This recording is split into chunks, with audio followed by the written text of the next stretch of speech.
Welcome to Luca is a Billionaire, where the only thing I invest in is your answers.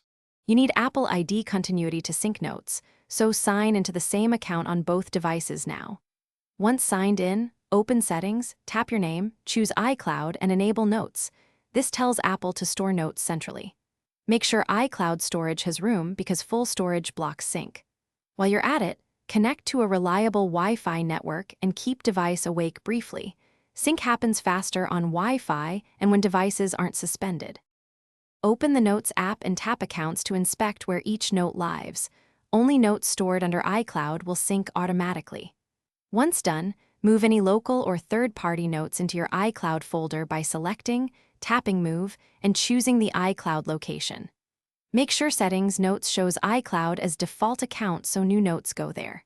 If you use folders, put them under iCloud too. That preserves structure during sync and avoids duplicates or orphaned local notes. After moving notes, pull down inside the notes list to force a sync, then check your iPhone for the updates. Changes usually appear within seconds to minutes. If syncing stalls, make sure both devices run recent iOS, toggle notes off and on in iCloud settings, or sign out and sign back into Apple ID that often resolves account glitches. If problems persist, verify the notes exist at iCloud.com. If they do, device settings are the issue. If not, restore from a backup or contact Apple support. Thanks for watching and please subscribe. It's the best investment you'll ever make.